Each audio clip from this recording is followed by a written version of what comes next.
Dans le deuxième épisode de Top Chef, diffusé ce mercredi 8 mars sur M6, un candidat a étonné ses camarades et les téléspectateurs de l'émission en remportant l'épreuve qualification à la surprise générale. Au cours du deuxième épisode de la nouvelle saison de Top Chef, la promotion des candidats a été divisée en deux. Ce mercredi 8 mars, les téléspectateurs ont donc pu assister à l'entrée dans les cuisines de l'émission de la moitié du casting, Dany et Hugo de la brigade de Philippe Etchebest, César et Mathieu de l'équipe de Glenn Viel et Jean et Jacques de la team de Paul Perret. Tout ce beau monde avait pour mission, au cours de la première épreuve, de réaliser un plat trompe-l'œil sucré ou salé. La qualité gustative des assiettes a été jugée par la pâtissière Nina Métaillé tandis que le côté visuel des réalisations a été validé, ou pas, par la comédienne Michèle Bernier. Dans l'épisode 2 de Top Chef 2023, Jean confond le sel et le sucre.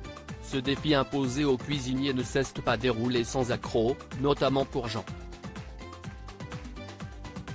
Le jeune homme de 26 ans, fan de golf, de cueillette aux champignons et de pantoufles, est parti sur une tasse à café en trompe-l'œil. Il souhaitait faire une pâte sablée au café, formée dans un gobelet, ainsi qu'une pâte à sucre pour l'aspect ivoire. Une idée validée par le chef Paul Perret mais dans les faits, au moment d'étaler sa pâte sablée, le concurrent a oublié l'ingrédient principal, le café. « Ma grand-mère me foutrait une balayette directe », plaisante-t-il.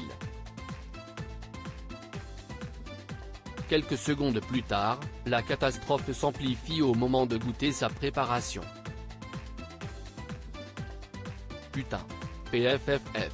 J'ai confondu le sel et le sucre, si est-il vraiment la boulette du débutant terrible. Je ne peux pas me permettre de faire des boulettes pareilles, se plaint-il.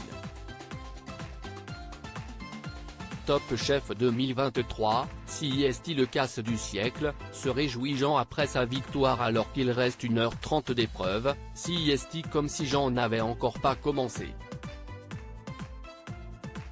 Pourtant, il réussit à rendre sa tasse à café à la fin du chronomètre.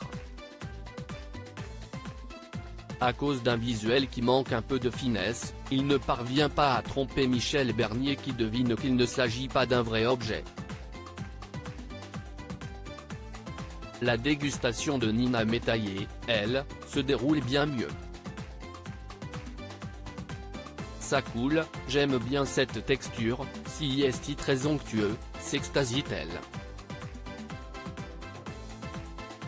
Au moment de rendre son verdict, la chef annonce que Jean remporte l'épreuve. En coulisses, les cris de joie fusent et Paul Perret se met à faire l'avion, son signe de victoire. Si est-il le hold-up de toute l'histoire de Top Chef.